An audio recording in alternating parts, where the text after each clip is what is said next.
Doing gangbangers, living super clean. Daddy came up.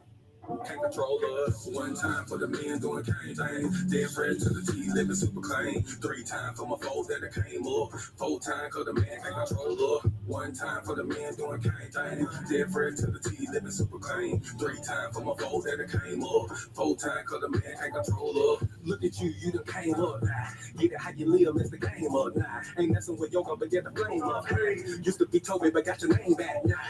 I see ya, paid under pressure. 25 lighters got them all on the dresser. If it ain't for you then. If you a lame or a sucker, wanna dress you then. On up now, bump the childish ways. Got a wife and a bunch of kids to raise. Punch a clock side, hustle what business you endure to ensure that all the bills is paid. Slow clap for your homeboy. Could have turned out like your homeboy. Being on the same block, cooking up the same rock on the cell block with your homeboy. But no, you had vision, you had goal. Brand new you on the old time road. Take care of home where you bust your low. Black men don't cheat, screaming for the hoe. Real men talk, real king ways. Still in captivity, but minds ain't slave. Got a little wisdom while you PD grade. Giving out the knowledge on the stoop these days. One time for the men doing cane things. Dead fresh to the T, living super clean. 3 times for my foe that came up. 4 times cause the man can't control up. One time for the men doing cane things. Dead fresh to the T, living super clean. 3 times for my foe that came up. 4 times cause the man can't control up.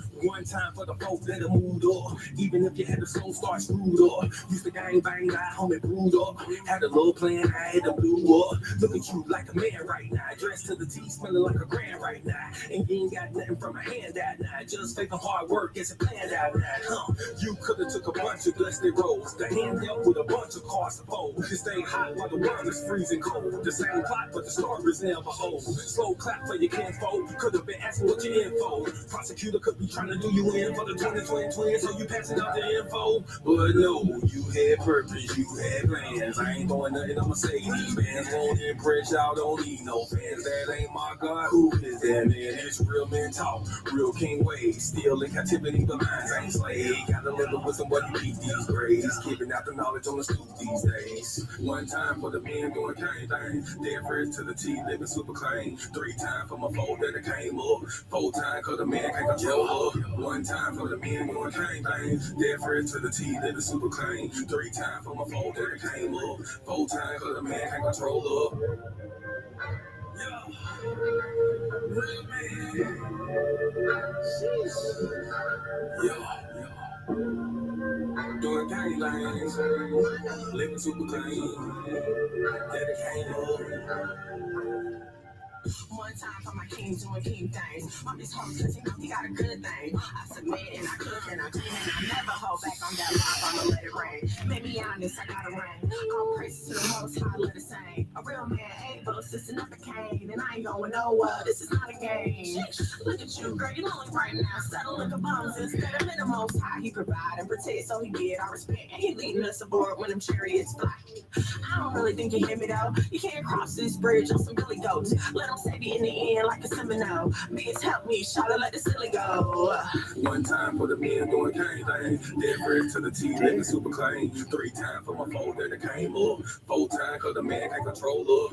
Shalom and shalom, sisters and cousins, and praise the Lord, saints. It's your favorite housewife, Miss Mono. Hold on. Okay, there we go.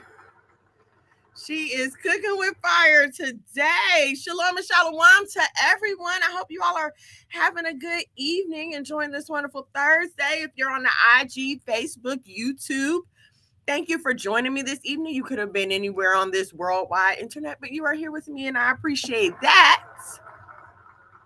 So, a round of applause for yourselves.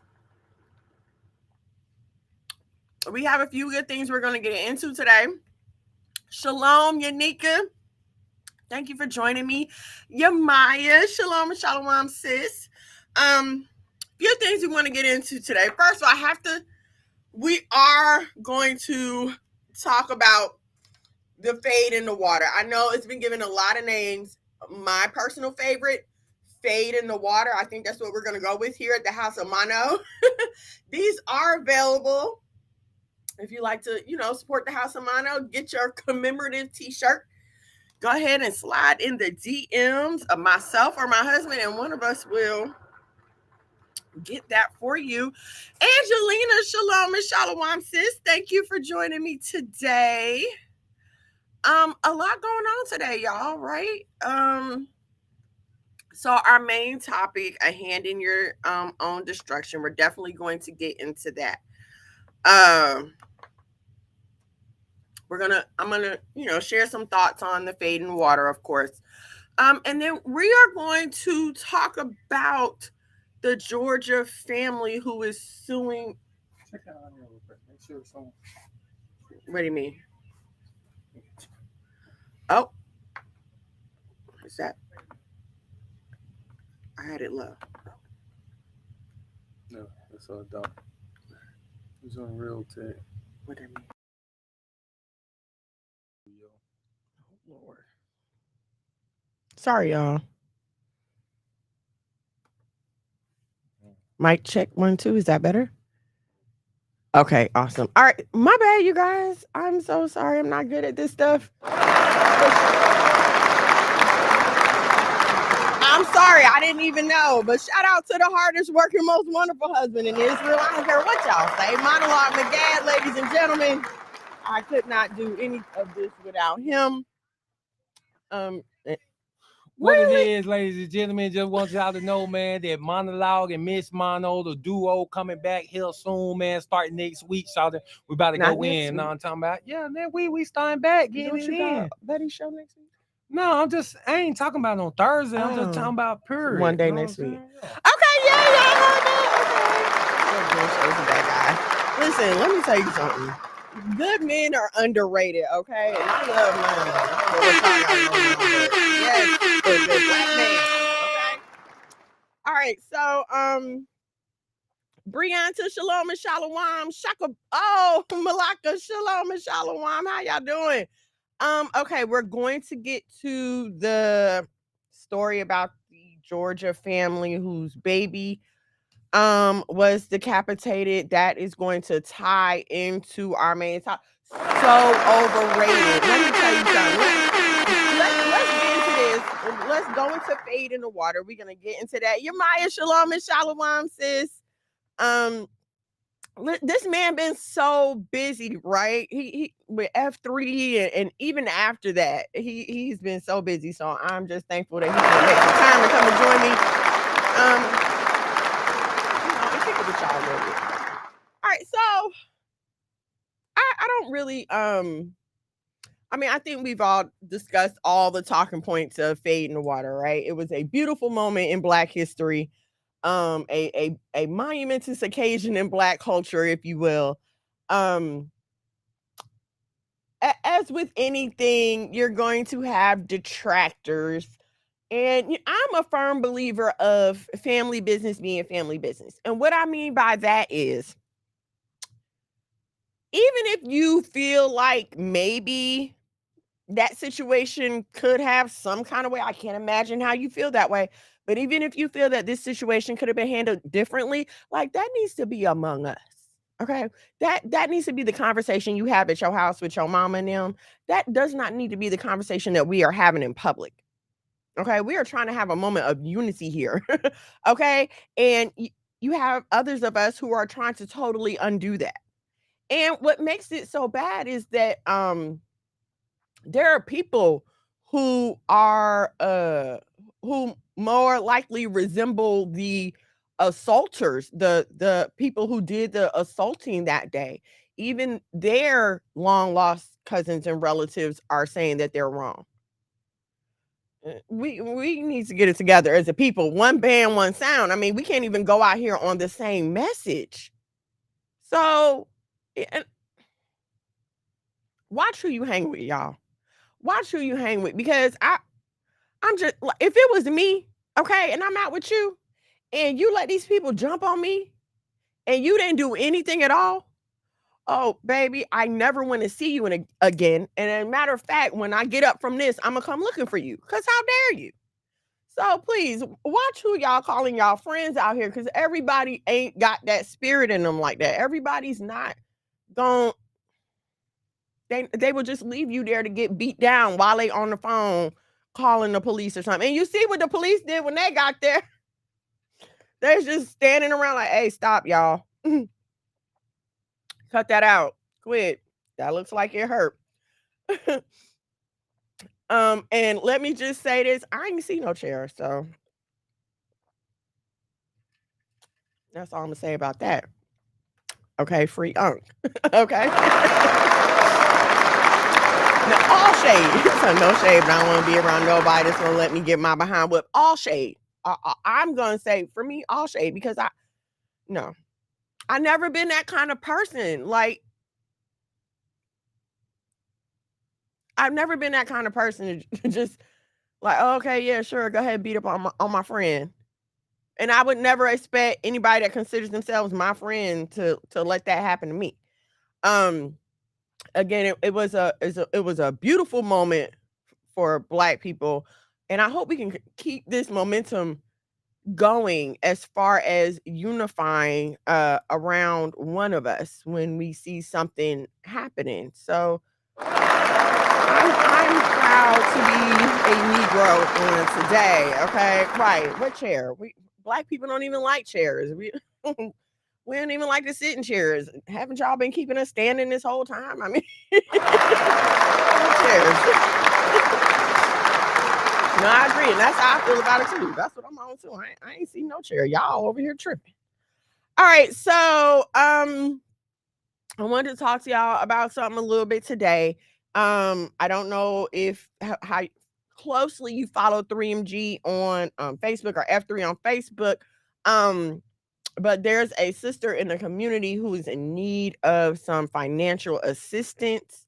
If you feel led to give to the House of Mono on today, a percentage of our whatever we take in today will be sent directly to her and her family.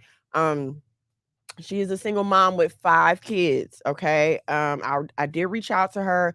Her kids are in need of some shoes for school. We all know how that can be.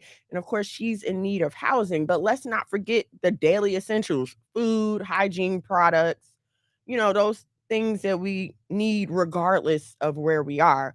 Um, so please, if you feel led to give, Cash App, dollar sign the House of Mono, and a percentage of whatever we raise on today will be sent to her.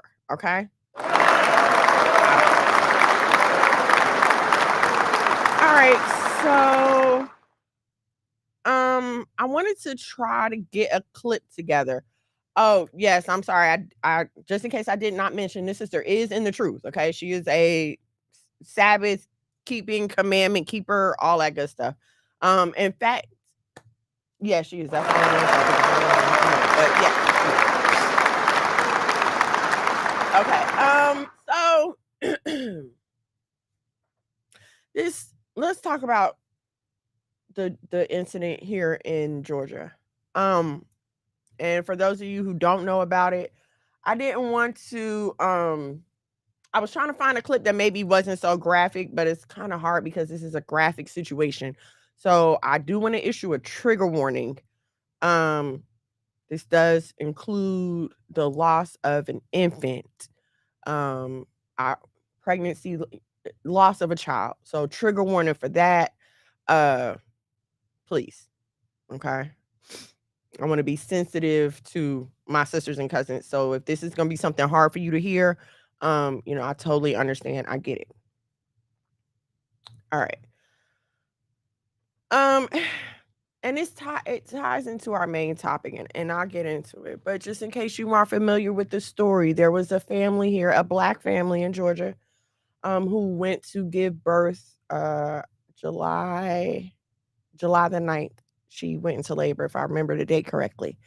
Um, her baby, the baby, dislocated a shoulder coming down the birth canal. And this is not something that's totally rare. I mean, I've never been an OBGYN, but I have worked labor delivery in the OR. Okay. So I've seen when women have had to come down for emergency C-sections and all the different reasons and stuff like that. So I don't remember the exact name of it, but the baby's coming down, the shoulder is in the way, and the baby cannot be delivered vaginally the rest of the way. Okay. Um It was noted that the doctor never asked for assistance throughout this procedure. She never asked for another doctor. She never asked, for any kind of assistance. It wasn't until 3 hours later that she went into they took the mom into the OR and performed a C-section. So for 3 hours, y'all, okay? Um, Instead of asking for assistance or some other type of intervention, the doctor continued to pull on the baby's head and neck, essentially separating the baby's head from his body, okay? Um, it's hard for me to talk about, you guys, because I'm a mother of 5. I've been there 5 times, okay? And so you are totally vulnerable when you are in labor. Totally vulnerable. You're in pain. You're going through a whole entire traumatic situation. And yes, her husband was there, but what power does he have if the person who's supposed to be in charge will not do what they're supposed to do? Okay, because my husband was there and he saw everything. But if you're not, I mean, let's keep it real. How many of us know exactly what to expect when you go to deliver? And especially if it's your first time. You know what I mean? You go in there praying for the best, right? So 3 hours later, they did the C-section. And of course, by this time, the mother is demanding to see her child. And this part is really, really sick. I did not plan on getting emotional about this, y'all. This is the sick part, okay? They took the baby and propped the baby's head up on his body and wrapped it in a blanket and gave it to his mother like that. Gave the baby to his mother in that condition.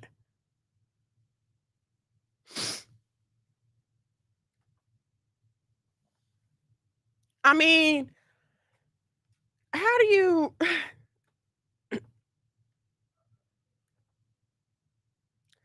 so of course,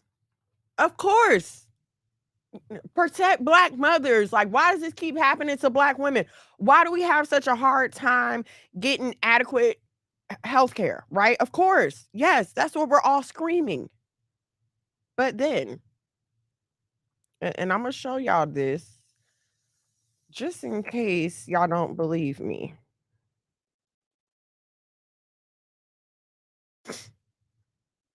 Hold on.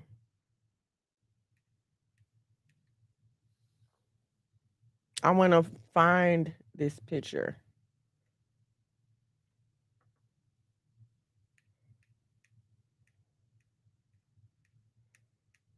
I'm gonna find a picture of the doctor. I had it up earlier.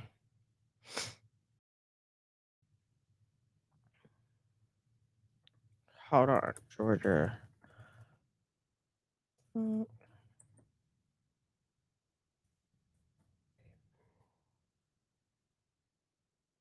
okay, here we go. All right, I'm gonna show this to you guys because I can, and it's 2023, so why not, right? All right. So there's the doctor. Her name is Hold on. I don't know why my screen's doing that. I'm gonna stop sharing it with you guys. All right, here we go. Okay, I don't know why my screen was acting up like that, but just in case you did not see, that is a black lady doctor. Her name is Dr. Tanya Saint something, and she's a black lady doctor. And so you can imagine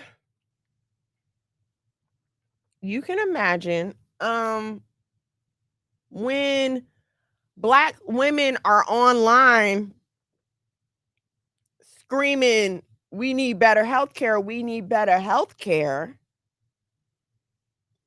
How pleasing is it for these haters of us to say, oh, wait, it was a black woman doctor. You can't claim racism now. It was a black woman doctor. What are y'all going to complain? It's not racism. She's black too. And see, so yes, this is why rebuilding our communities is a must while keeping the most high first. Exactly.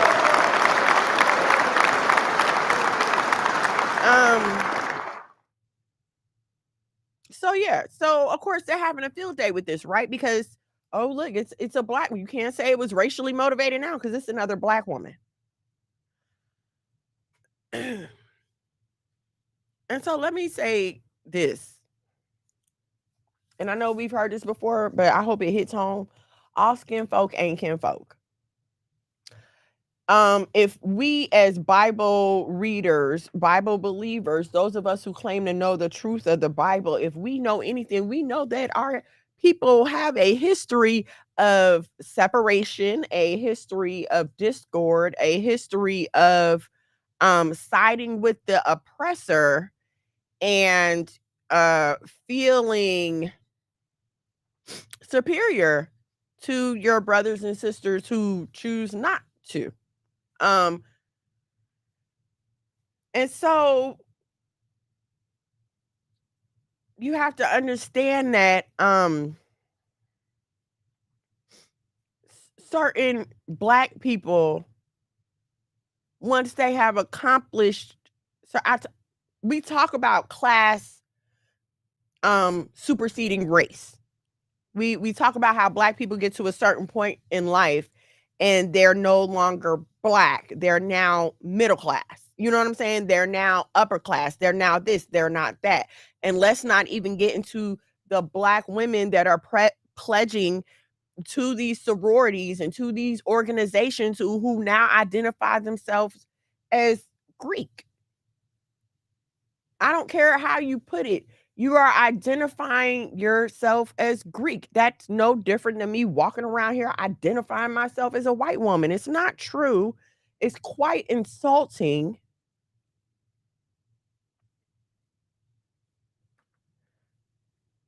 And it's downright ridiculous. Looks like ego too. Why not get assistance? Everybody ain't down for us just because they look like us. And that's my thing. And having worked in a hospital, I can tell you, ego runs rampant among medical professionals. Runs rampant. It's always a struggle of who has the most credentials and who's doing this and who can do that.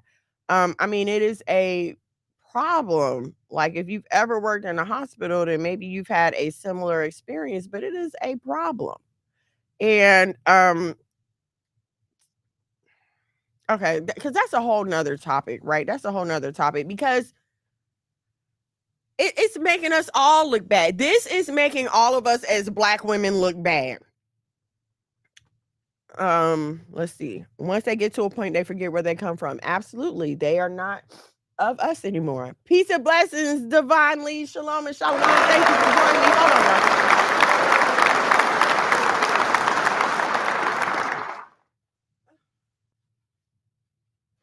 Okay, sorry guys. Had to grab a tissue.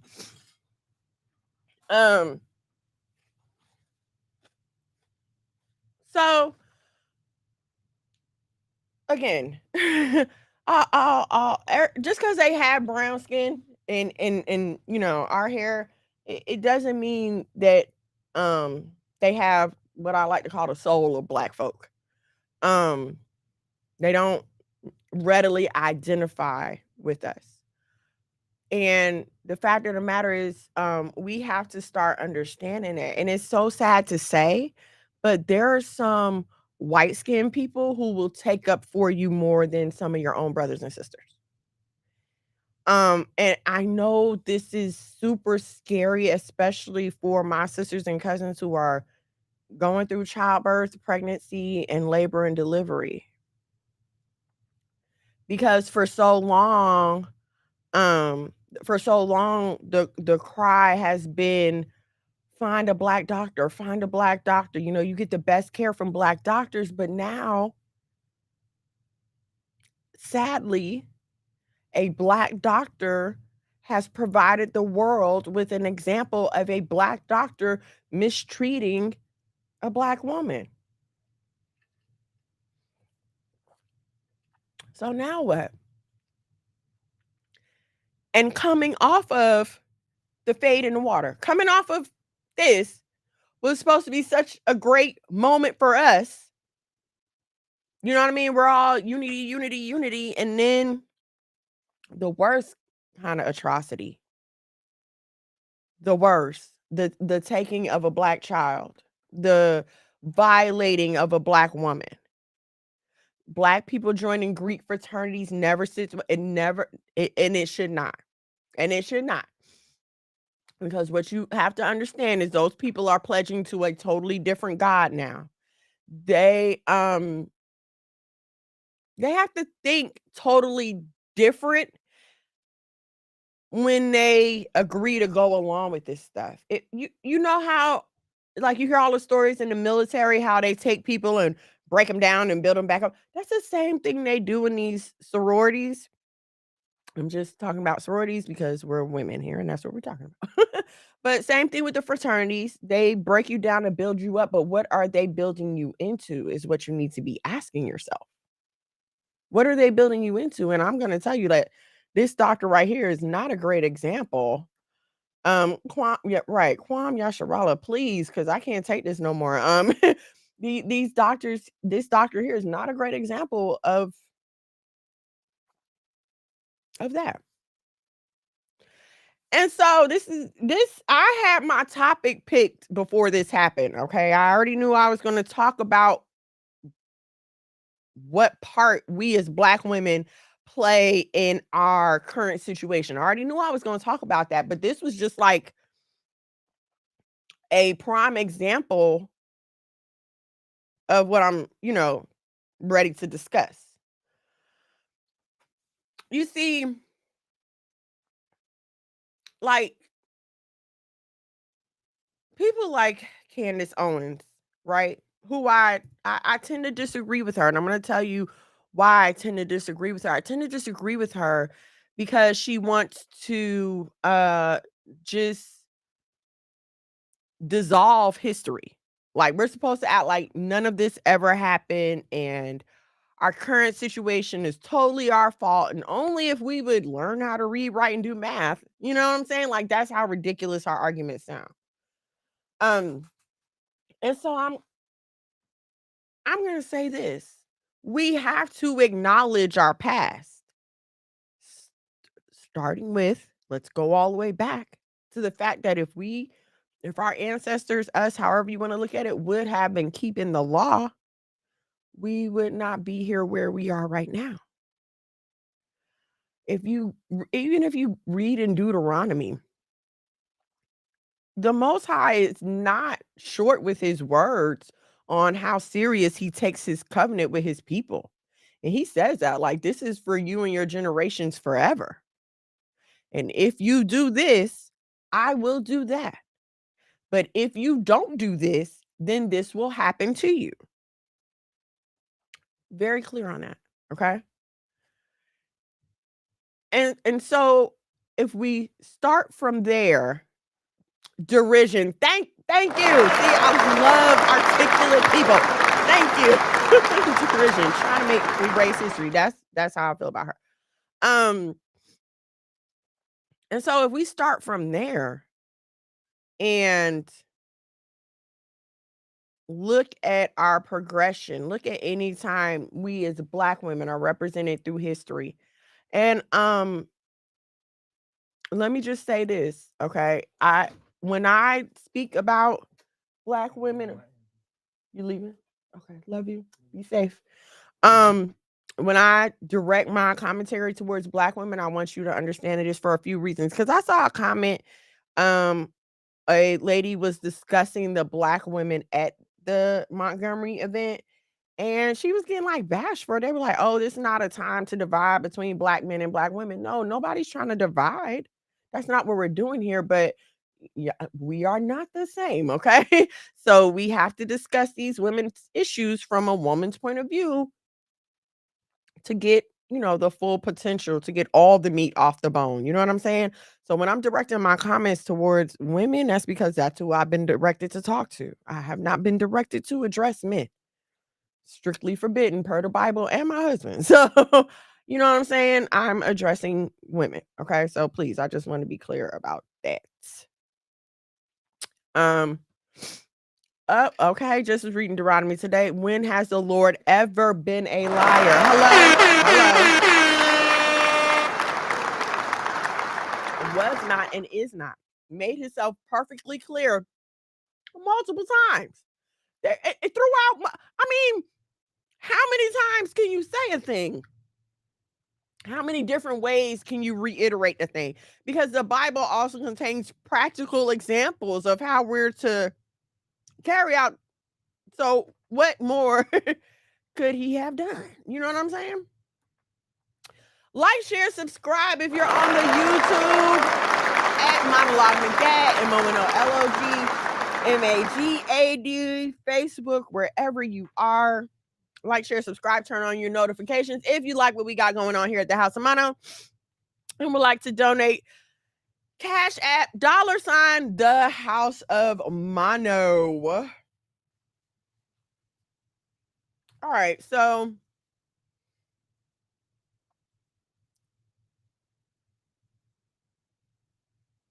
as far as this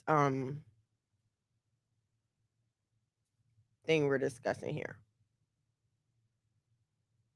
it's really crazy to me when I see Black people so disconnected from our history and from us as a whole. Uh you will oftentimes run into Black people who will go out of their way to disassociate themselves from any type of Blackness. Um, you have stories. I mean, if you read, there's a book called Our Kind of People. And it contains stories of Black people who live as white people. Okay. And I mean, to the extreme that they do not go out in the sun. They are scared to have children because they will often marry a Caucasian person. And then they're scared to have children because what if their child comes out brown? What if they take that baby in the sun and it starts getting a tan? I mean, these are the extents that some people will go through to disassociate from Blackness. Okay. Um, and we have anytime that the Black woman has been featured negatively in history, we have to go back and understand where this came from. We have to go back and understand that while, the Caucasian man might have been the plantation owner, his wife was just as much of an owner. Okay. Um while they were raping us and feeding our children to alligators, while they were cutting our bellies open, while they had us locked up as slaves in dungeons for sex work, while they were doing all of this to us, their woman was standing right there allowing it to occur. And sometimes taking part in it. Knowing good and well what her husband was doing, but oh well. And And so, you know, even more baffling as to why we would jump on the feminism train, right? But so we've come to a point in time where nobody really has to say anything bad about us because we pretty much do it to ourselves. No, you don't really nobody has to go on a campaign bashing black women. All you have to do is pull up Sukiana's IG, pull up a TikTok on Sexy Red, pull up the latest Cardi B, Nicki Minaj. The list goes on of black women who are readily degrading themselves physically, verbally, and every other way, readily degrading and defiling themselves to the detriment of the rest of us.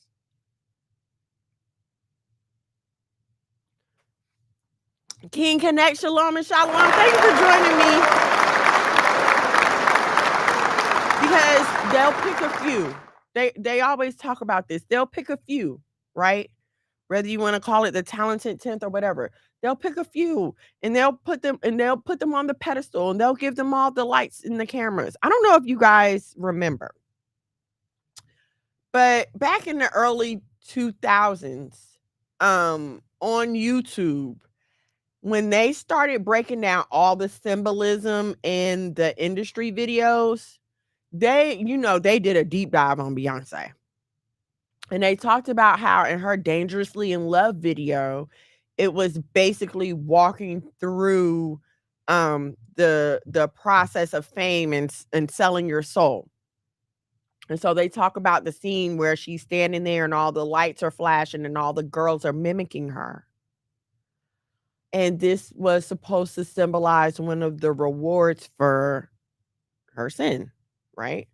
Oh, if you do this, all the girls want to be like you and you'll be famous and da da da. And that literally has become everyone's goal these days, to be famous, but not for no reason, just to be famous. You have people out here so desperate and thirsty for fame that you have grown black men literally living their lives. You know what?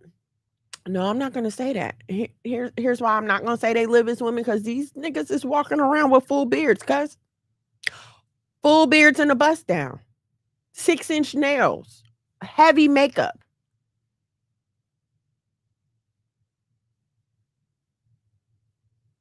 And they will get on this Instagram and this Facebook and this TikTok and they will argue with you all day. And what are you even known for besides dressing like a woman? What else are you famous for?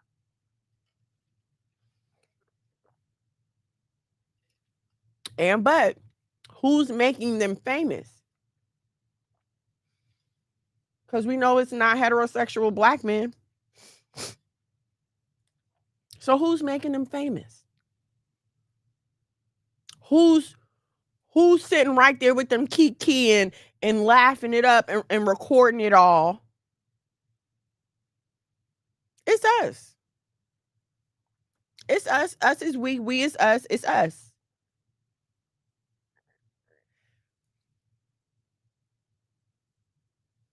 If I am trying to influence a group of people to do a thing, when you had to pick, when they pick teams in basketball, right?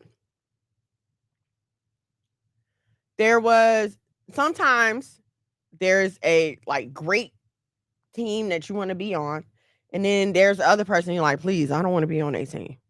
You want to be on the A team because you know this person knows how to play, you're gonna win, da da da. You don't want to be on this other person's team because so if I know that this person in team A, the captain of team A, has a greater influence, I'm going to use the captain of team A to influence the rest of the class, right? I'm gonna pick the most influential, the most popular, and get them to do the thing, and they will convince the rest of the world. It's like when the Most High talked to Moses about delegation, captains of 10, captains of 20, captains of 50. I talk to you and you talk to them. What? We was talking about American Gangster. Don't talk to me. You talk to Huey and Huey talk to me. Okay? So when the Most High was talking to Moses about delegation, I talk to you, you talk to them. Right? Um, and so what you have here in the world system is a group of people who, for their reasons, have to influence the world in a certain direction. They have to influence the world to walk with them, to walk against God, right? And the Bible even tells us, though, Judah, I'm talking to Judah directly. The Bible even tells us as Judah that the world will follow us. What our brothers will what bow to us? And I'm not saying in that way, but you see how the world follows us. If you get Black people to do a thing, eventually the world will come into it. Let's be real. If the alphabet community was filled with a bunch of pasty people, do you think it would?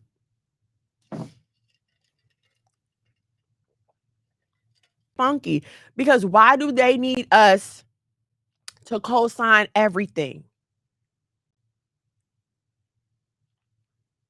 Why are we the forerunners of everything? Why are we so quick to lend ourselves? And here's the thing, right? Because they're only paying a few of us like that. It's only gonna be so many Cardi B's. It's only gonna be so many Nicki Minaj. It's only gonna be so many of them girls. And what we haven't realized yet is usually one at a time. Like we're at this new time now, but I remember when I was coming up, it was one Black it girl at a time. It's like Whitney Houston. You know what I'm saying? Like she was it, and then Aaliyah, and she like that's it. One girl at a time. So yeah, we got a bunch of clones out here. But what about the rest of us? What about those of us who not getting these checks? What about those of us who still struggling day to day, trying to figure out how to pay our bills and all this other stuff? What about us? Why are we going along with this foolishness? When time after time, year after year, life after life, it has proven of no effect. Because no matter how much you go out and twerk at your local club, like, so what? You're still going back home broke. These industry girls have these women laying down for surgery.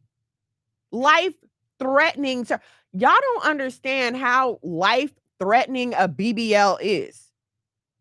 Okay, but you have these girls going to lay down for this surgery, convincing other girls to go and do the same thing. And what do you mean by convincing, baby? Why do they call them influencers? These doctors pay these girls to tell y'all, oh yeah, come down and risk it all. Come down and put your life on the line for a new body.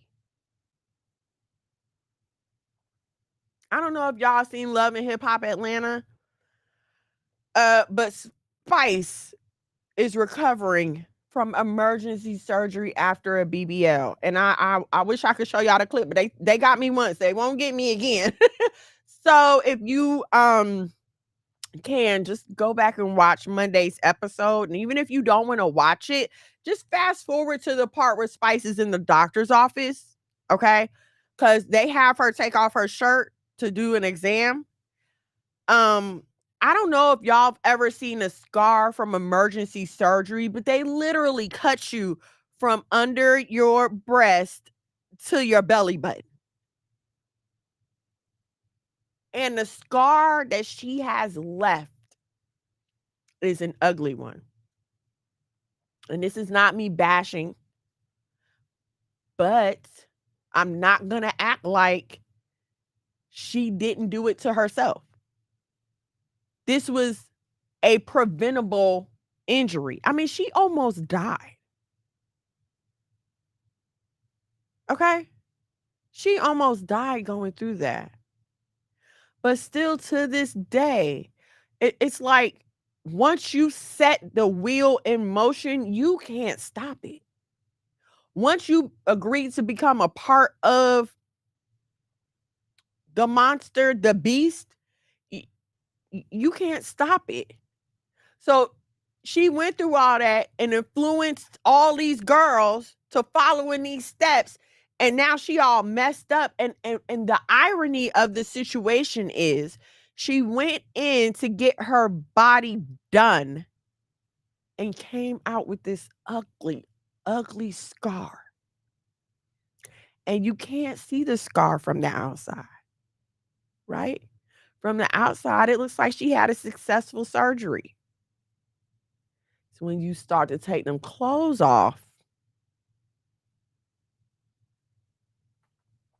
that you start to see the truth. K. Michelle is another one.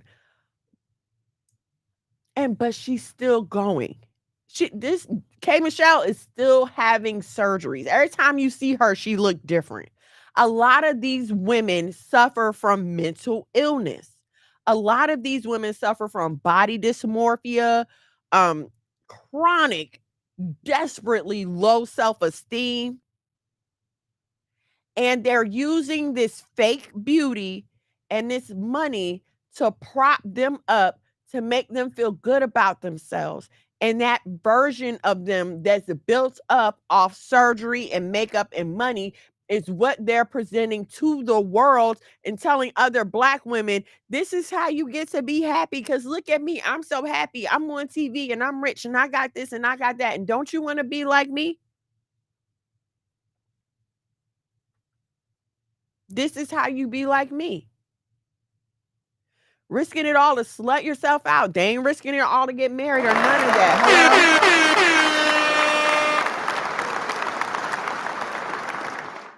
Because they can't keep a man.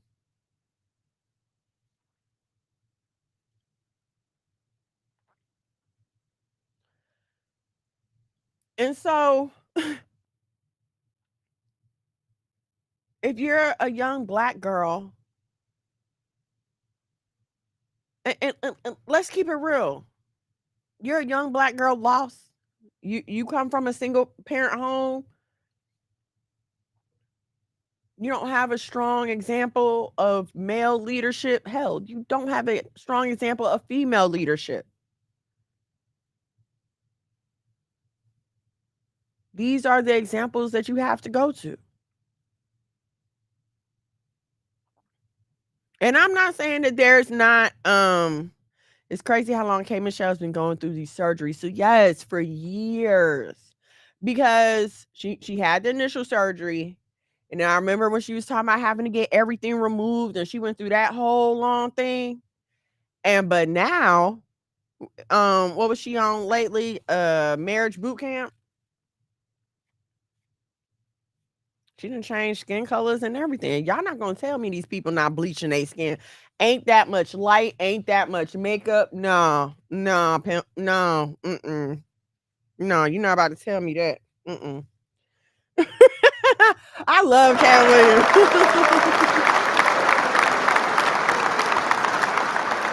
I love Cat Williams. I could watch that first one still to this day.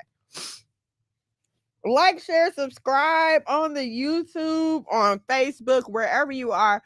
Please excuse me, y'all. My husband said something to me today. He's like, I hope people don't think you got a drug problem because you're always wiping your nose. I promise you that's not what it is, okay? Just little allergies be getting in the way sometimes. So please, it's nothing like that, okay? I'm gonna clear that up.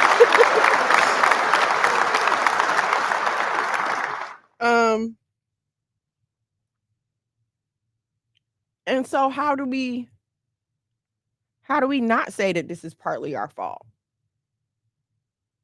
How do we not? No, it's not our fault that we live in a society where image is everything. It's not our fault that we live in a world that is dominated by media and images. It is not our fault that um the powers that be choose to uplift certain behaviors more than others. No, that's not our fault. We have nothing to do with that. But what is our fault is when we lend our energy and talents to this system, to this beast, knowing that it is meant to destroy and devour and leading other sisters astray. That is our fault.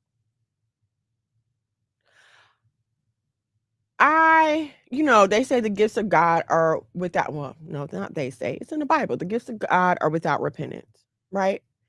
And so in all actuality, I could come in here and talk to y'all about anything. I have a gift, a speech. I could get up here and talk to y'all about anything for 2 hours, especially if it's something I'm interested in. Sure. I could get on here and drive y'all crazy about makeup and everything else that I love in life. But that's not what my that's not what my purpose is. That's not what my energy, my spirit, that's not what any part of me is for. I'm only here to promote the word of the Most High. That is it. I only wish to lead my sisters and cousins towards the Most High. That is it. So, me choosing to lend my because here's the thing, it didn't start with me, right? Just like this industry, okay, let's take Lotto. I don't know. It didn't start with Lotto, right? It didn't start with her, even though she's part of it now. It didn't start with her, and guess what? It's not going to stop with her. And the people that you led astray, they will continue on in that direction, even when you've had enough. See, and I'm not saying I'm not guilty of this either, but this is something we all need to stop and think about because let's keep it funky. Sometimes we know we wrong. And instead of us having enough decency, and I'm going to say decency, instead of us having enough decency to say, let me keep my wrong to myself, unfortunately, we go out here and we share our wrong with others and we influence others to fall into our wrong. And you know what I'm saying? Let's be clear. Just because something isn't wrong for you doesn't mean it's not wrong for someone else. Like if you know you have a friend who has trouble controlling her drinking, okay, I'm not going to go out drinking with this friend. If you know a friend who feels convicted by eating meat, okay, I'm not going to eat meat with my friend. And even not so much with friends, right? Cuz to me, that's really meant more for strangers. Um if I know I'm going to a place where they don't um where they ask for their women's heads to be covered, I'm going to cover my head. Because let me explain. Um Paul talks about winning some for the cause of Christ. I forgot what he said before that. Um but basically he was talking about how we assimilate to people within the law, how we assimilate to people when we're trying to reach them. Because if I go up to, a group of strippers and I'm trying to talk to them about the Most High, I'm not going to go in there using my best proper English. I'm going to definitely try to throw on as much of an Atlanta accent as I can find. You know what I'm saying? And try to assimilate myself and make myself relatable. Let them know, like, "Yeah, I've been here. I've been one of y'all, and y'all can make it out." You understand what I'm saying? But here's another reason why we do have a hand in our own destruction because we won't humble ourselves to do that. You don't want nobody to know you had a past. As far as anyone is concerned, you were born, you fell from heaven, and the stork bought you a baby. And here you are today. And it goes with this comment here. It's our fault because we don't have to be here. We don't. Exactly. We do not.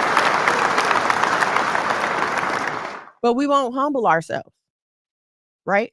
You overcome by your testimony. But it's not just for you to overcome, it's for others to overcome as well. You understand what I'm saying? Your testimony is not just for you. It's not for you. You already know your story. Thank you. Look at my husband. I become all things to all men, to by all means win some. And that's when like you assimilate to your environment. I'm not gonna go down to the hood in khakis and in the you know what I'm saying? I'm not gonna go down to the hood looking like I'm about to report to the office. You're not going to reach me that way. But again, we're too proud to do that. We, for some reason, once we become enlightened, some of us, once we become married, some of us, we forget that we was once them. Some of us forget that we once used to turn up. Some of us forget that we once used to twerk at brunch. Uh, Speak not evil of men, for we were once all foolish, deceived, brawlers. Okay, we've all once been there. The difference in those who wish to see their people overcome versus those who will still play a hand in their own destruction is those who are willing to be honest and open about what they went through. Because those who are not willing to be open and honest will get on social media and talk to you about the virtues and the positivities of sex work. Those who are not willing to be open and honest will influence you to thinking that you don't need a man and men ain't no good. Meanwhile, every time you turn around, they got a new one in their bed. And if you don't need a man, then you don't need a man for nothing. Why are you sleeping around?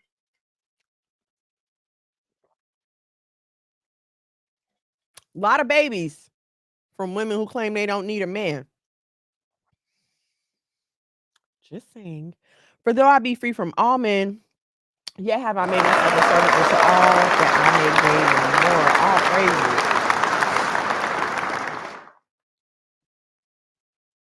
But we won't do that. We feel like, "Oh, I'm better than them." And hear what I'm saying. You're better than the behavior. Yes. You're better than the behavior. Absolutely. And while you may be more enlightened, while you may have now come into a knowledge of the truth, I, in my life experience, have been humbled because I have seen God take some people who thought they were doing hell, it's happened to me a few times. Got a little giddy and ahead of myself, and God had to pluck me on the forehead and make me sit back down for a minute.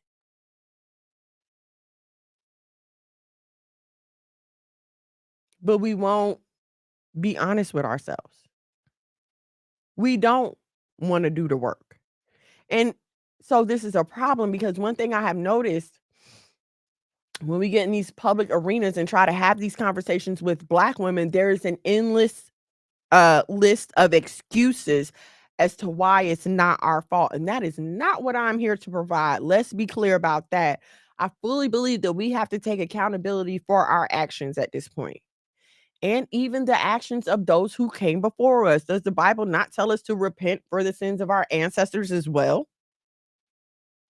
We have to take accountability for the actions of those who came before us as well. And I'm saying we have to take accountability because you cannot change a thing that you are not willing to confront. If I'm not willing, listen, if me and you got a beef, okay, and I'm not willing to sit down and talk to you about our beef, then it's never gonna get fixed. We just gonna have beef and it's gonna grow into a big old cow. I mean, it's just gonna keep the problem is gonna keep growing and growing and growing because no one wants to acknowledge it. So we'll just put a band-aid on it or we'll give it some cute kind of little saying. You know what I'm saying? Anything to try to justify our mess. We'll come up with some old BS story that we heard somewhere about why I don't have to submit to my husband because and I can do what I want. Well, ask Miss Ma'ams that's still trying to get out of Dubai. Like they gave her passport back, but she owed them people like $1,600, I think. She still owed him some money to get out the country, so she still can't leave.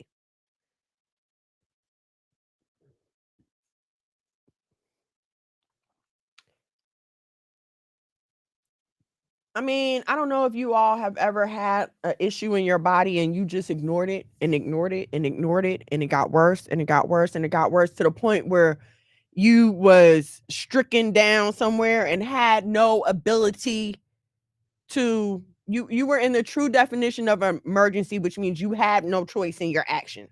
That's an emergency. Okay. I don't know how many of you have let something go to the point where it became an emergency, but I feel like that's where we are right now. And I'm gonna tell you it's an emergency because I don't know if y'all are looking around, but I'm finna tell y'all the Most High is coming to redeem His people. Excuse me, Yahweh is coming to redeem His people. And I pray every day to listen. I don't take it for granted, honey, and neither should any of us. Knowledge puffeth up. Y'all better deflate y'all heads and understand something. None of us is guaranteed a seat anywhere. I pray every day just to be worthy. I'm thankful for the ability to pray, and I don't think y'all even understand that. I don't think y'all get that.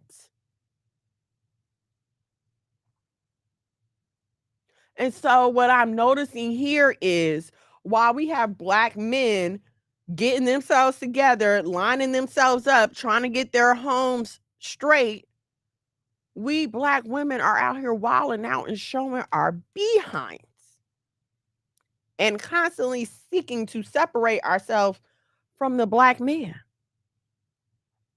Playing a hand in your own destruction because how can you be protected if you won't be obedient? If I tell my child, don't go over there, don't go over there, don't go over there, and then they go over there, listen, sir, I told you not to go over there. You went over there, you took that chance. But we as grown women who should very well be able to understand this concept refuse to exercise it in our own lives.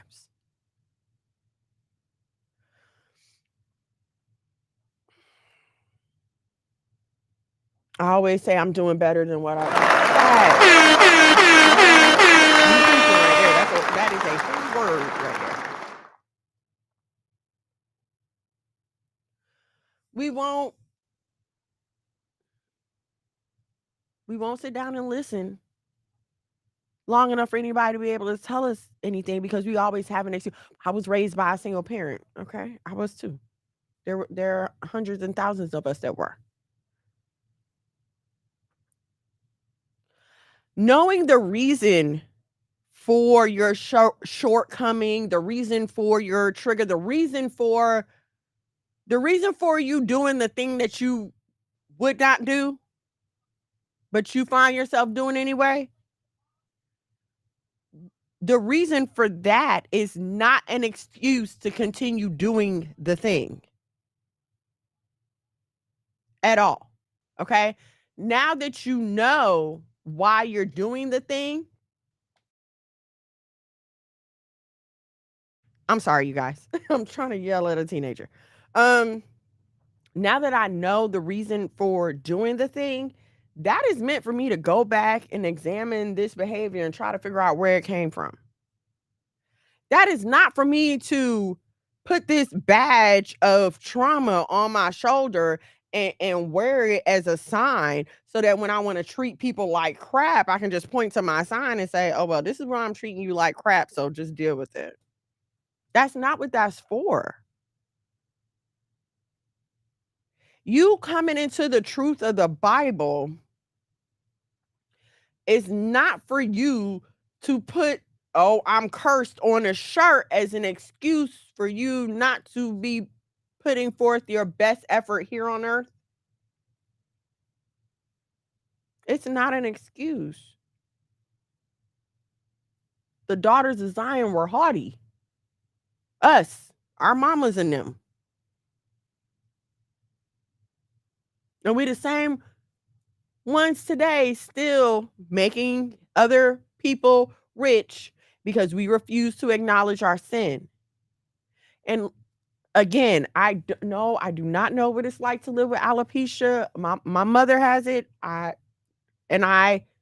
I've witnessed what she's went through.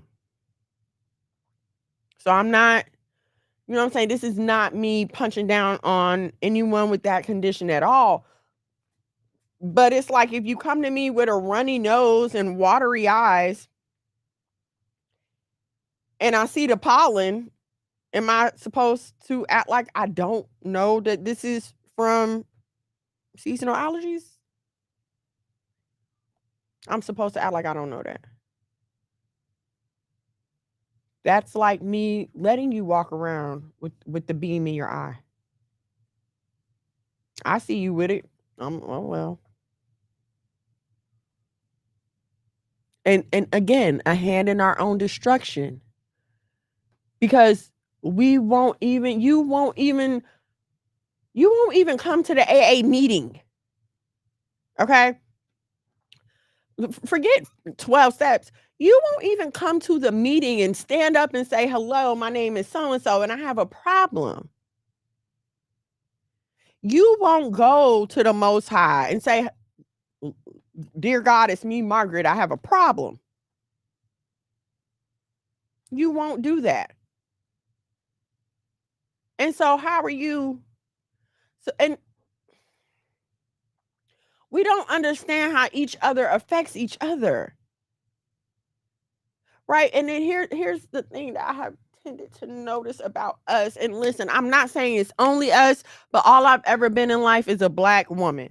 That is all I've ever been. I've been a Black baby, a Black infant, okay, a Black baby girl, a Black infant girl, a Black toddler girl, a Black child, a Black girl. Like that's all I've ever been is a Black girl who grew into a Black woman. So this is the only life experience that I can give you. I don't know anything about anybody else. That's why I don't get up here and talk about nobody else. I don't know what white people do. I don't even really know how Northern Kingdom runs. I grew up in a Southern Kingdom household. So I'm just going to talk about what I know. And I know about being a Black woman. And I know, I know that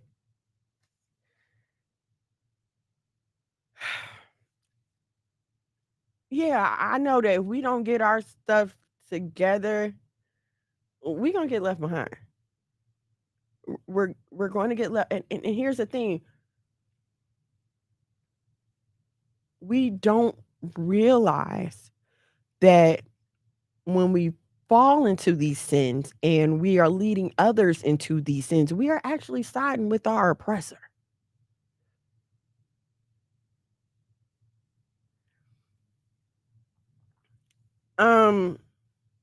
If you look into Blacks in government and politics, and you Ayo, shalom and shalom, baby. If you look into Black people in government and politics, and I'm not going to talk about Barack Obama because he's not a descendant of slaves. He's not a descendant of slaves, and I'm tired of people calling him Black. Because now you're just trying to make people think that all brown people of African descent are the same, and that's not true. All right, so I don't refer to him as black. I'm sorry, he's African. Uh, when you look at how they've failed us, eh, how they failed us, you have to wonder why anyone would go through such great um would go through such hard work just to get in a position and then fail their people because um gosh, what was that man's name? Lord, please forgive me. I do not remember this man's name. But he was a representative from Baltimore when the Freddie Gray situation occurred. This was a few years ago, but I remember they came down on the elected officials from Baltimore because people in Baltimore have been complaining for decades about the conditions of their city and the poverty and the squalor that they're living in. Why is that? Why is it that in the age where we're told that Black people can do anything, our condition as a whole has not improved? In fact, I'm gonna say it's gotten worse because we've nearly obliterated the Black family, thereby nearly obliterating the Black community. Because you cannot have a community without families. I know I'm not supposed to say this. We women cannot get along enough. We cannot get along enough to establish and run a community. If that's the case, then the world will be full of matriarchies and not patriarchies. Think about it. Take a second.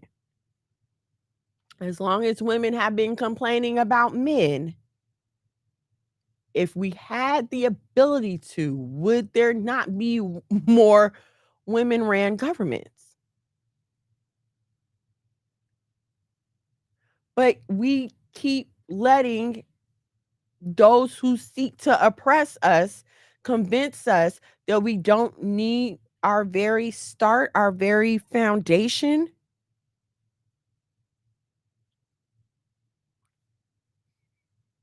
I know, and see, here's so hard because we don't want to accept the fact that God is the head of Christ and Christ is the head of man and man is the head of the woman. We don't want to accept that. And here's what I'm saying, sis. I'm not saying that every man you see you have to submit to. No, I'm not saying that. I'm speaking specifically for your husband, that man that you choose to be your husband. Now, I will say this, ma'am, sis, cousin. You owe Black men a certain amount of respect. Yes, absolutely. I'm always going to, you know what I'm saying? Be respectful, move out the way. And see, here's another thing we don't want to admit, right? Respecting a man can sometimes look like what some would consider oppressive behavior, right? For example, yesterday, one of my husband's business partners came over to pick up a pup, right? And my husband was getting something for one of the other dogs. I'm at home, me and my bonus son. So they were in the pups are in the living room, I'm in the kitchen. I let them in, and then I disappeared into the kitchen. I'm not there's no reason for me to be sitting up in these men's face at all. For what? He know about the dogs. He can call my husband. Yes, I'm available for any, you know what I'm saying, questions that I can answer, but there's no reason for me to be sitting up in these men's face.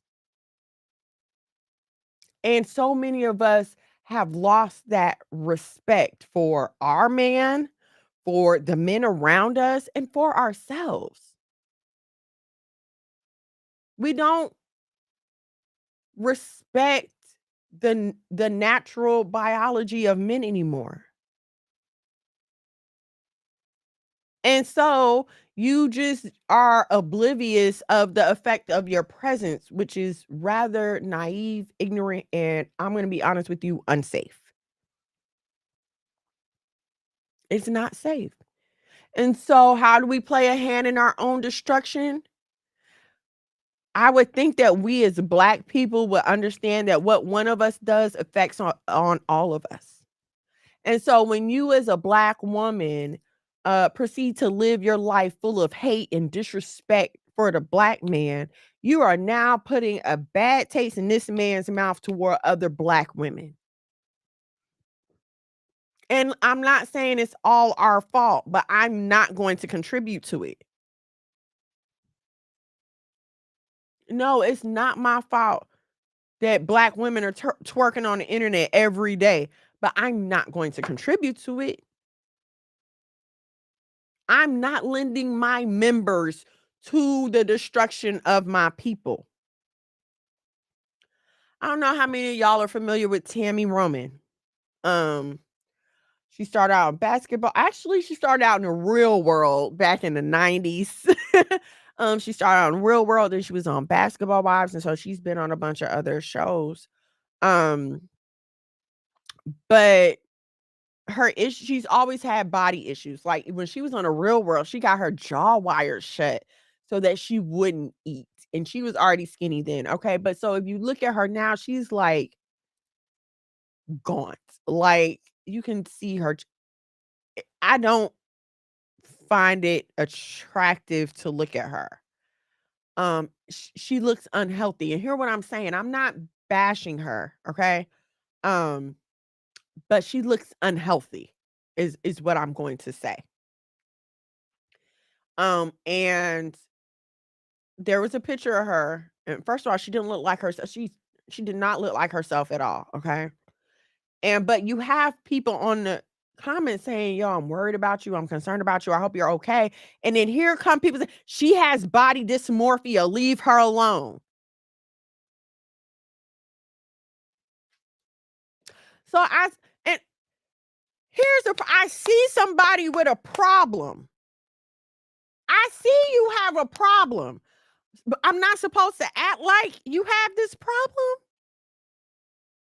I'm not so see, and everybody wanna talk about, "Oh, y'all was making fun of Chadwick Bo" okay, but no, this lady has told y'all that she has this and instead of someone saying like, "Hey, sis, maybe you need to take a break from the limelight," because think about it, if you had a regular job, right? Now your picture is not in front of the world for everyone to see, so maybe seeking fame isn't the best thing to do in this situation?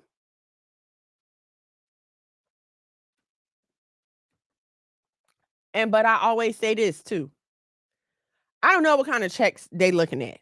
Okay. I don't know what kind of checks they looking at. I don't know how many O's they got. And so I am not hesitant to acknowledge that yes, it may be a little easier talking from, over here when the check is not being pushed in my face, but it doesn't obliterate the fact that this is still a problem. Okay. Big conscious. I see a post on FB. If my man has company, I'm going into my room. There's so much controversy about it, but there's no point in being in a room full of men. Absolutely not. Now, I will say this. Me and my husband, we hang tough, like tough. Like, I don't want to go nowhere without him. That is my best friend. That's my butt. Like, that is we do everything together. We pray together. We go out, we kick it together. We'll come back and do like we do everything together. Okay. So yeah, if it's a group conversation and I'm in there with my husband, yeah, you might find me in there if we're all chilling, but I'm not just going to invite myself to the situation. I'm gonna be in there with him. You know what I'm saying? I love Tammy, and she said she is, and I don't understand why nobody will help her. That is really sad. This generation has been conditioned to leave people alone when they're having problems instead of reaching out and helping them. And I remember when the participate participation participation trophy. Excuse me, I had to get my words together. I remember when the participation trophy started. and you would just get an award for being there. And you cannot point out anybody's weaknesses or their shortcomings or anything like that, because we're all here and we're all supposed to be playing the same. And now we live in a world of adults full like that, right? Like, oh no, we're all supposed to be playing the same, and you can't say anything to anybody except if you are trying to defend the Bible or the God of the Bible. They'll come after you then. But for anything else, just supposed to stand by and let you do what you want to do. That's crazy. So if I see a big old truck coming to hit you and you're about to cross the street, I'm just supposed to let you cross the street. I'm not supposed to say nothing. Does that sound right to you? But that's how we live our life every day. We continue to send our sisters and our brothers across the street, across the 285 in rush hour traffic, because y'all will sit up here and be like, "Hey, girl," with this grown behind man and his full beard, okay? Sitting up in the nail salon getting your nails done, and I used to manage a nail salon. Trust me, men come in there and they want the 6 inches and the blend, and they want their nails all the way done.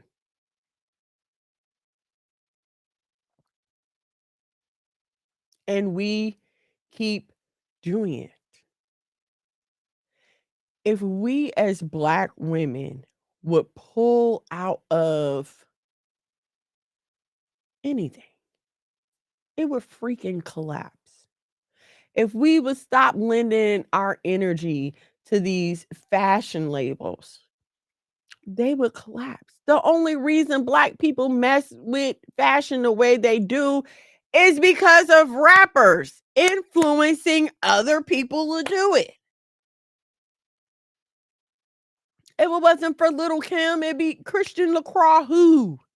Dior what? Who is a Tommy Hilfiger? And see, here's the thing.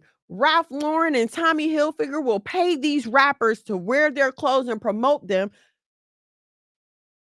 Yeah, they will. And then they'll get on Oprah or wherever else and say, "Oh, my clothes aren't made for Black people." I remember when this happened. Biggie and Puffy, and Tommy Hilfigers and Tim's, and these people are saying, "No, my Timbs were never meant for you niggers. Timberlands are not meant to be worn in the ghetto." If you don't believe me, all you have to do is Google it, guys. This is what I'm saying. Like, we live in the information age. All you have to do is Google it. And so, yes, we lend a hand in our own destruction because we will direct people to send those dollars out of our community instead of encouraging people to spend our dollars with each other.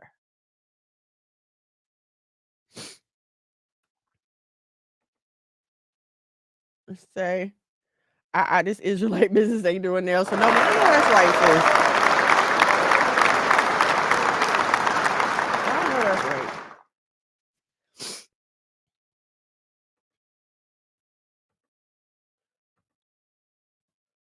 We won't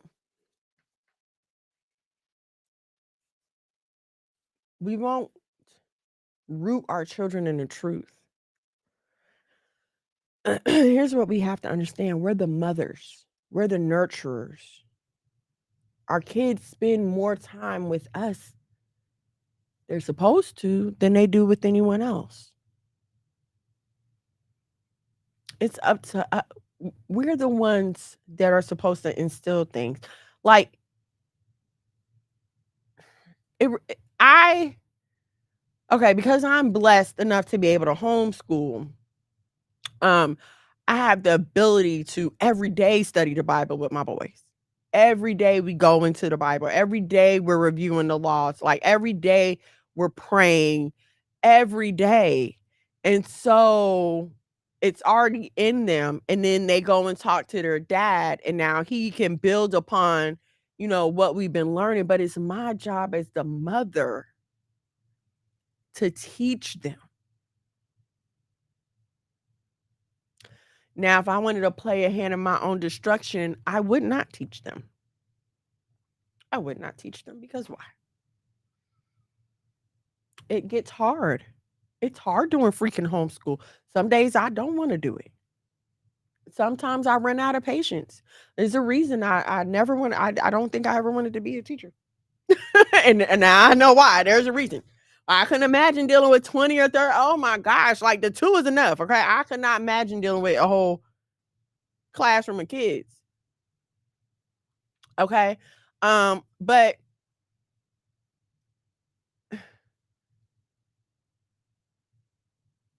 if I wasn't putting it in them anyway,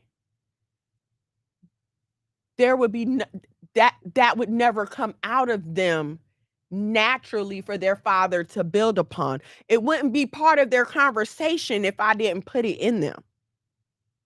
The Bible tells us that this is what we should be constantly talking about with our children and with each other. Keeping the law, how to live out the law. Your first ministry is at home. I would be totally remiss, a total idiot, and a whole fool if I was coming up here talking to y'all every week, if I was coming up here making content talking about Bible-based womanhood, but my kids are out here biblically ignorant. I would be, I can't even think of a word for it. That's how stupid that would be. Just like an infidel. I mean, seriously, it's crazy. I'm so grateful for IO because I have the ability now to homeschool our baby. Yes. And it's such a blessing. Y'all don't even know.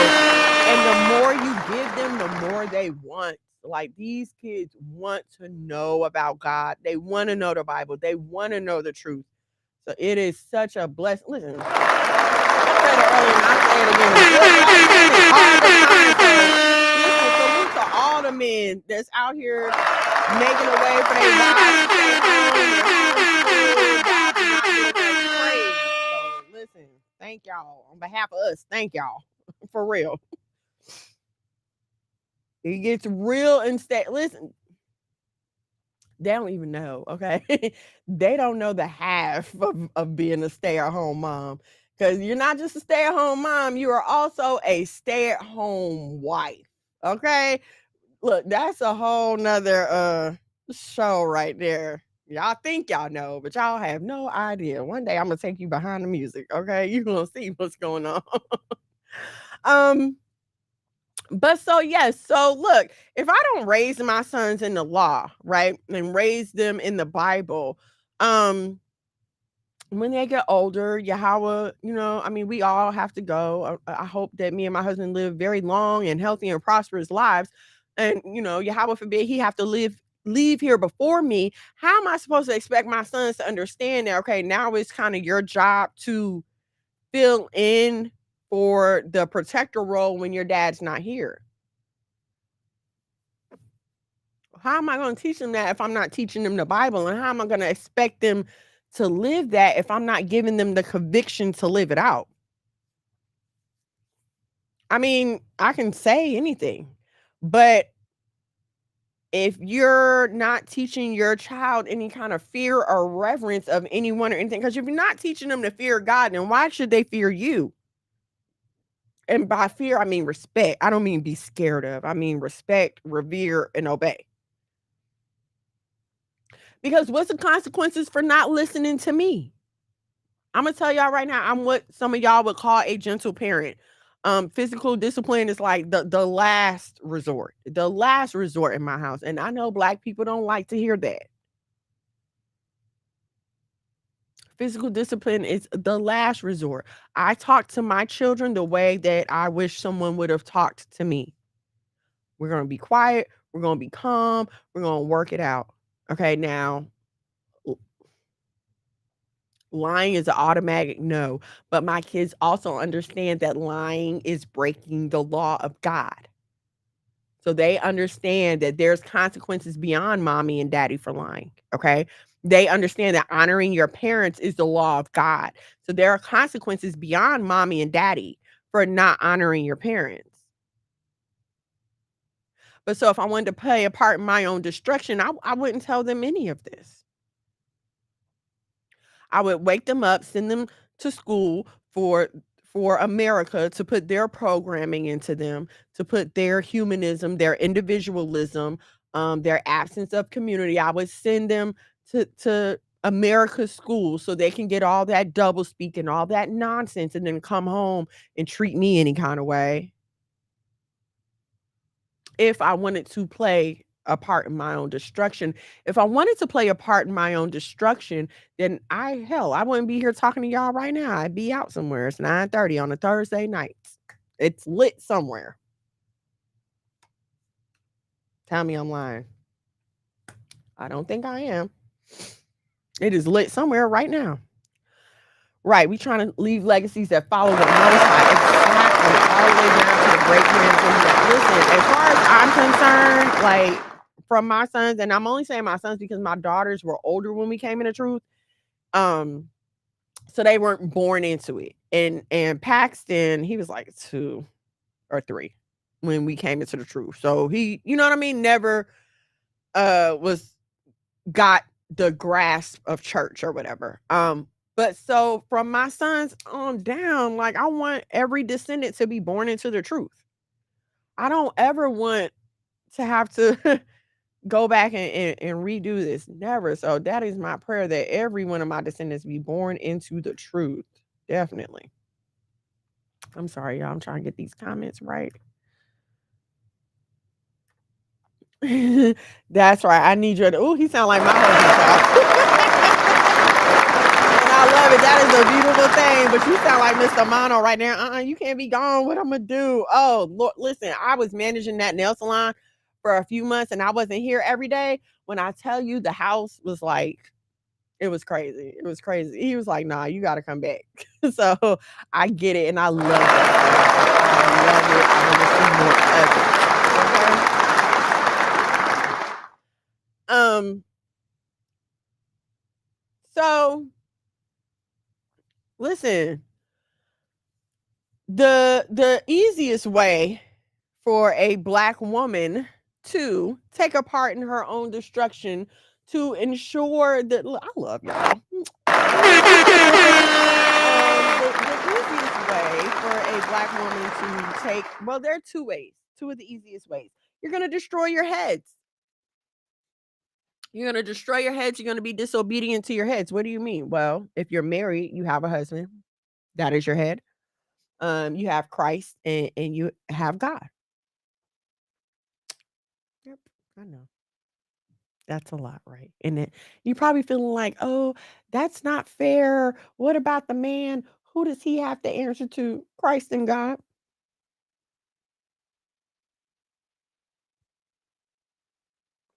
So if I wanted to, because the laws of God are given with the best intent, and this is what you gotta understand, like, the creator of the universe gave you first dibs on the principles of how this thing works, and I think this is what we don't understand, okay? Um, it's literally the instruction booklet. I don't know how much simpler to break it down to you, because do we really read instruction booklets anymore? But you know how, like, you turn the TV on and then the manual starts, like, when you rip the TV out the plastic? When you open a new TV, put it up on the wall, and you first turn it on, and it walks you through the setup manual and how to get it going. Okay, some of y'all don't read the manual. Some of y'all don't read the manual. Some of y'all will just be fidgeting with the remote control, and now you done broke the TV and you gotta pay all this money to either buy a new one or pay for someone to fix it when all you had to do was follow the instructions in the first place. but we won't do that. We won't pick up the book and read it on our own, but we'll go and let someone lie to us about having to pay them to let them lie to us about what's in the book. We'll do that. Sure. I'll turn on my TV and listen to someone lie to me about what's going on in the Bible. Sure. And a lot of us will avoid the truth because we don't want to confront the areas that it was going to affect in our life. Some people have put their toes in the lake of the truth. They have come into it. They have felt the sweetness in their mouth. But when it got to their belly and got bitter, they put the plow down and turned around and continued on the path to death and destruction.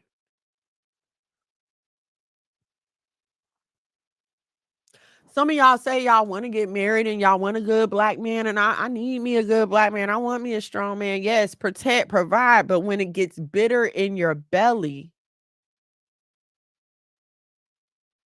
now all of a sudden he ain't ish, and he's controlling, and he's abusive, and why is he so mean to me? And let's be clear, I am not trying to,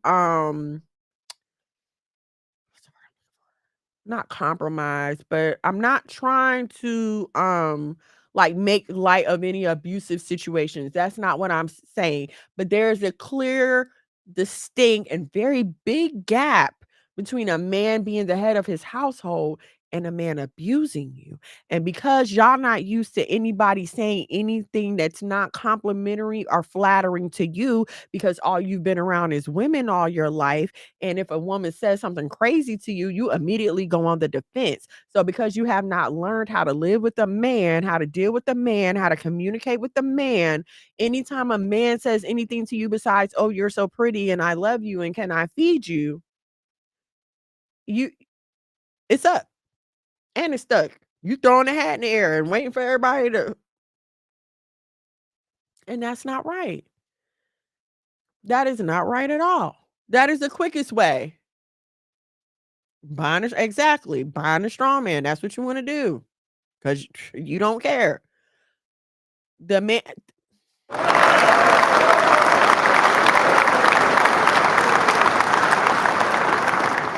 listen, Imma be honest with y'all, okay, because I see what my husband go through. I'm glad I'm a woman. I'll deal with a period. I'll deal with the cramps. I'll deal with birthing the babies.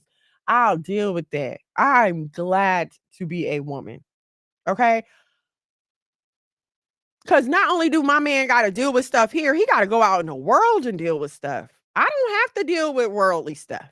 I really don't. The most it gets to is when the first of the month come around, he'll be like, "Hey, don't forget to pay the bills." And I log online and I do and push the buttons and do my thing. That is the extent of my worldly concerns.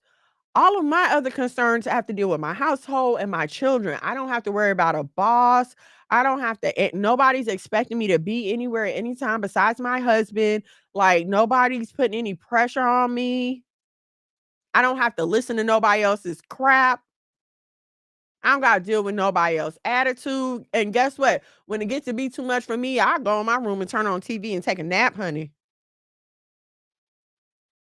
Okay? So my man has it. My man has a lot more pressure than I do. Okay, and I definitely recognize it. A lot of sisters want a yes man. They don't know how to deal with a Jehu. Right.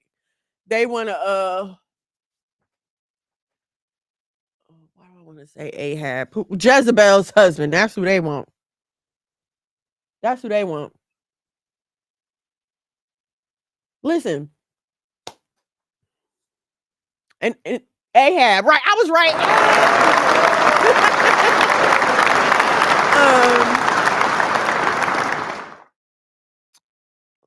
So like I said, we don't and I wanna stress this, okay? Because again, like there's just a lot of stuff about marriage that I feel like is not talked about. And unfortunately, some sisters will walk into marriage expecting one thing and finding out it's another, but they walked in totally unprepared. Thank you, Yamaya. They walked in totally unprepared for what marriage really consists of and what it is a part of. And again, like that's one of those things that you need to see growing up.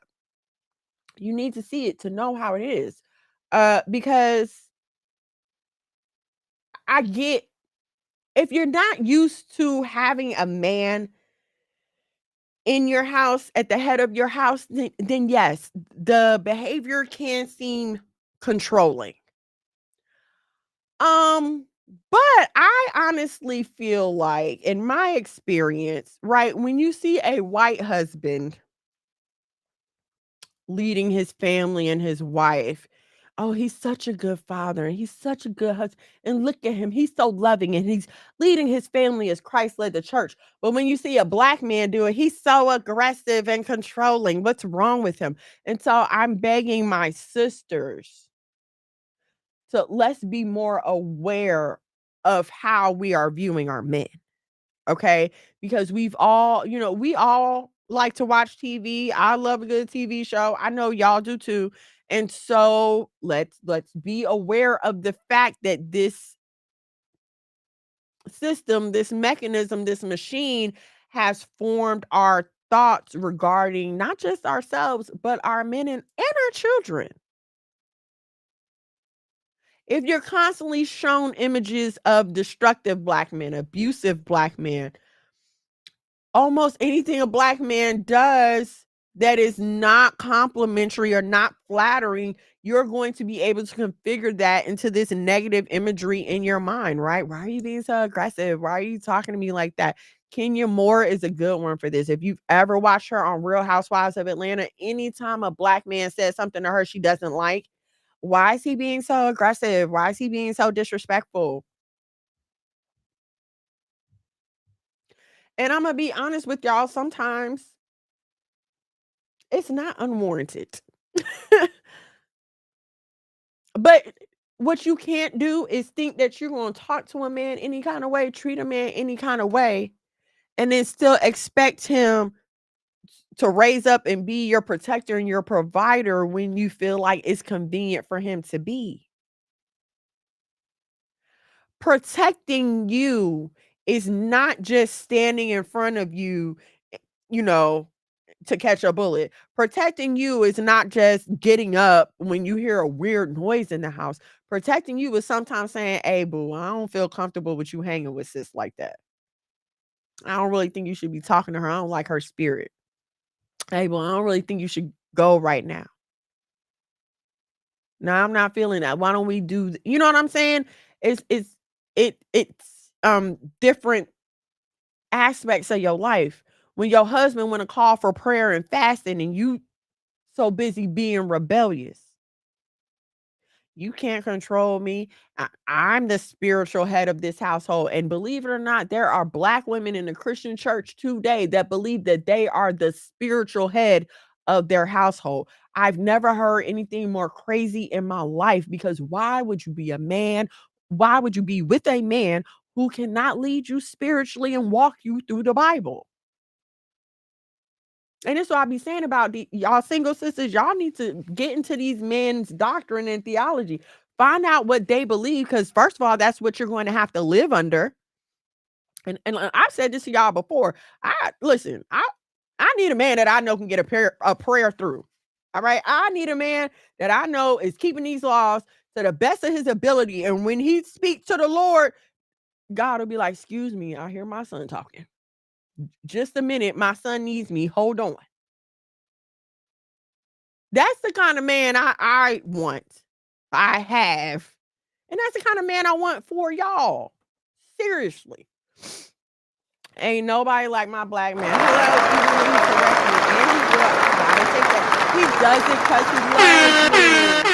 And this is what we fail to realize. Any man that just lets you go out here looking any kind of way, acting any kind of way, he does not care for himself, nor does he care for you, because a man that loves you wants to present you in the best light possible. What does the Bible say? So they can present us blame spotless, right? that configures in the world as well, because you think when you out here being all loud and rowdy that people aren't looking at you like you're crazy, like you're gutter, like you're dirty, like you're ghetto, like what is wrong with her? Her husband needs to come get her. I know I be saying it. I do.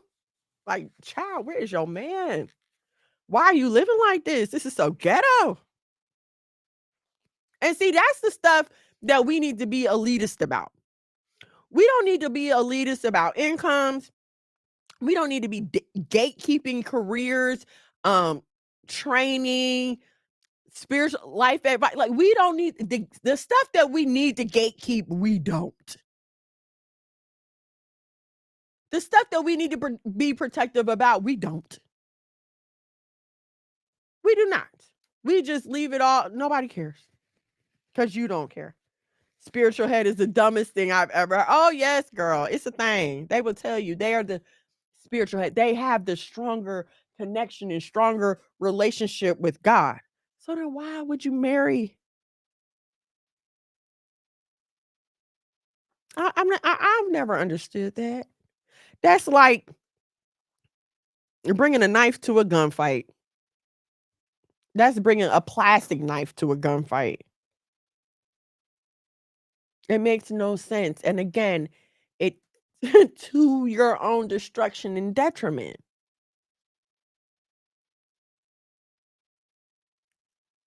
If you are trying to be a righteous sister, get you a righteous man. Don't think that you're going to be righteous and maintain your righteousness dealing with a worldly man. Now, listen, if you're already in that situation, the Bible says as long as the unbeliever is willing to stay, keep them so that you can change them through your conversation and your sanctification. And if that's your struggle, I'm praying for you. But to my single sisters and cousins, let me tell you something. It would be over. It would be over because my relationship with God has been going on too long. And again, if you're a righteous woman, that's gonna be a big conflict for you. What about when he wants you to do something that's against the law? Then what? Now you're in a predicament because sin is sin. So what are you gonna do? Don't even I, there's nothing to entertain. There's not if that brother is not in the Bible, in his word, in the trying to really get to the truth of the Bible, there's nothing for you to entertain, ma'am, sis cousin. This is what I keep telling y'all. When it is time to go, it is time to go. When you are finished paying for your groceries at Kroger, you don't stand around hemming and hawing. I mean, unless you work there or something. But for a normal person, you don't stand around hemming and hawing and kikiing. You get your groceries, you go to the car, and you go home. It should be the same thing when you've had a conversation with a person and you realize that this ain't what it is. Okay, well, let me pack on and go home then. Block. And I know that might sound harsh, but this is how we destroy ourselves. We don't want to acknowledge how freaking sensitive and emotional that we are. And we're supposed to be this way because our emotion led thinking is meant to balance out our husband's logic led thinking. Like me and my husband are kind of going through it right now because this man works, works, works. Okay. And trust me, I would rather have this issue than have it the other way around. Okay. So I'm not complaining at all, but I have to come in and balance him and like, hey, remember me? You remember me over here romantically? We don't get a lot of time for vacation and a lot of time for just me and him. So every now and then I have to go and tap him on the shoulder and be like, "Hey, honey." Not that he doesn't love me anymore. I don't it's not that. But when my man gets locked in and focused on a goal, that's all everything is geared and focused towards that goal. And again, great problem to have. Please understand, I do not I'm not complaining. I'm just stating how The two complementary opposites are supposed to balance each other, okay? And so until you find the husband that you can that you are free to be emotionally sensitive with, you've got to guard your heart. You've got to guard your emotions, guard your energy. Like you have to be very protective of that stuff. All right. Because how many of us will be honest and say, that wrong man found you at the wrong time and it's some stuff that you're paying for the rest of your life. Okay? A lot of women, myself included, got some kids from some situations that that you should have never been in. You should have never been talking to that man. Soon as he smiled at you, you knew you should have turned and walk away. How do I know when I'm supposed to turn and walk away? When it's uncontrollable? When you get all tingly inside and you just turn and walk away. Turn and walk away. Entertain him on the phone only. Like if you feel like you tripping, okay, give him a conversation and see how that goes. And if the conversation is lining up with the lust that you're feeling, uh, thank you. No, thank you. Have a nice day.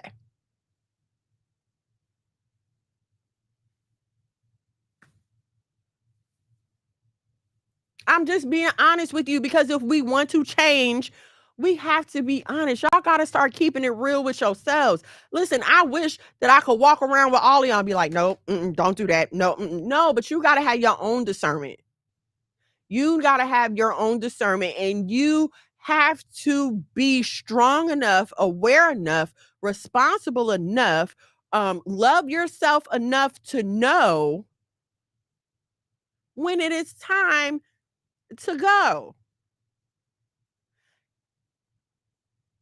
I used to have a problem with if God told me no about something, for some reason, I would still be curious and be like, well, it's not going to be that bad. I mean, I know he's saying no, but I'm sure this is going to be fun. And every freaking time, regretted it majorly.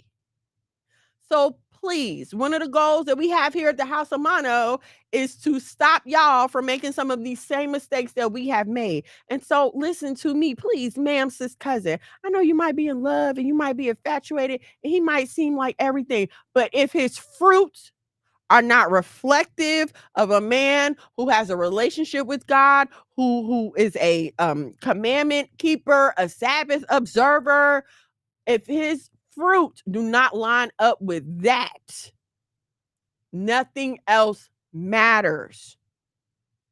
Prove a friend. That is in the Bible. Judge them by their fruit. This is in the Bible that you all claim to read, and the God that you all claim to love said it, but you refuse to listen. I don't know why. I don't know why.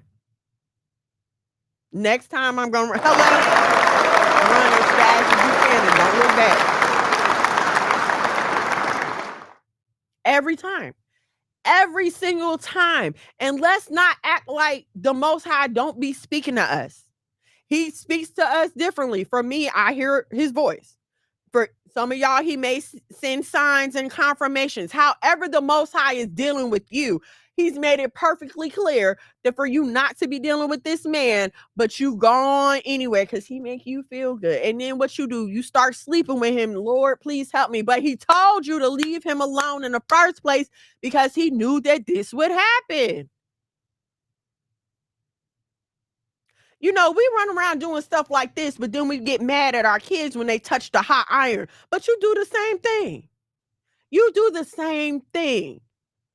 You just figure because the coils aren't orange that, oh, it's maybe not that hot. Because you can't see the steam coming from the iron. The Lord already knows the water is in the iron. The iron is plugged in and that water is getting hot. He already knows this. That's why he's telling you, leave it alone, walk away, back up, but you won't listen.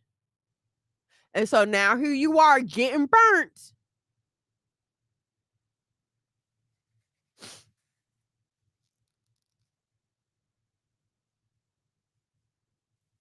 Obedience is better than sacrifice. Obedience is better than sacrifice. If we as Black women would be obedient, our men would reverence us more as a whole. They would feel more obligated to protect and nurture us.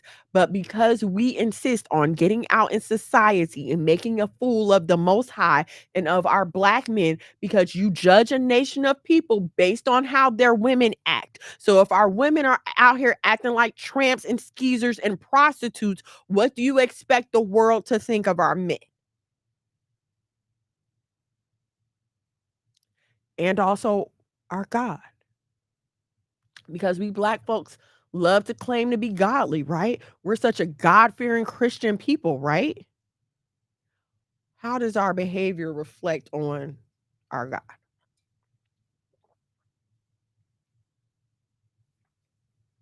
And then when people look at us and say, "Oh, they're cursed of God," because that was their excuse when they were kidnapping us.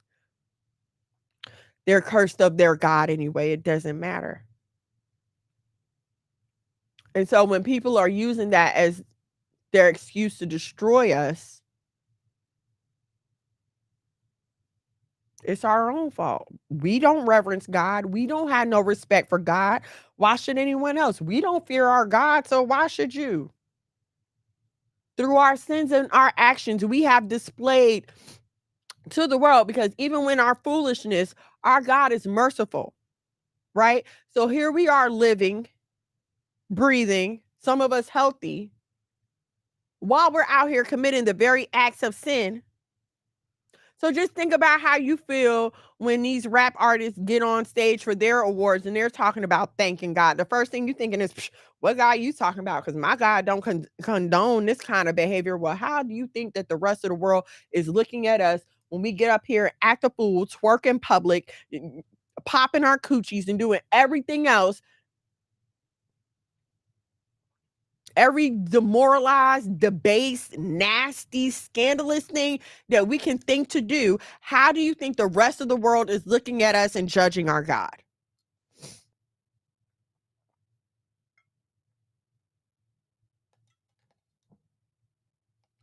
You claim to be Bible believers, but you live in the exact opposite. So, in the way some of y'all try to be Christian bullies, don't tell me nothing. If your God talk to people like that, I don't want no part of it.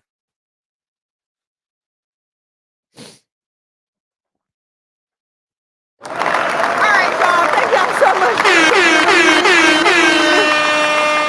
My husband is not here to tell the boys that it's time for them to come down. So they're probably not going to come down today. Oh no.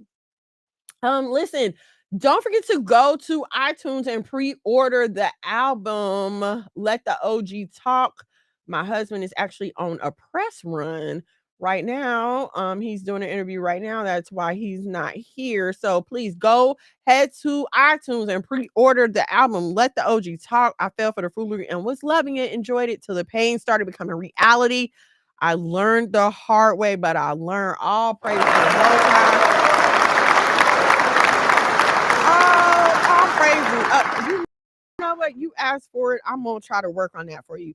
So next week, y'all, I'm probably gonna be on Wednesday. I'm gonna announce it, but my husband has an interview with a buyer from inside the nation. So please tune into that on Thursday. So I'm going to probably, I don't know. I'm gonna let y'all know. I might come to y'all Wednesday or Friday. Imma see. It's probably going to be Friday because there's another podcast on Wednesday that I like, and I love to support this family.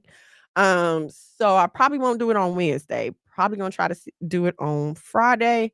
But we'll see what we come up with. I will keep y'all posted and let y'all know. Part two. Okay, yes, ma'am. I got y'all on the part two. I got y'all. I promise. Be praying for me as I do that. I want to see the babies. I'ma post them. I'ma post them. Friday. Okay. Yes, ma'am. Friday. The community has spoken. I will see you guys next Friday then at 8 o'clock. Same bat time, same bat channel. Look at the time getting away from me. I have to clear up the air for One Nasai PD. time. I love y'all so much. Shalom and good night. Yeah.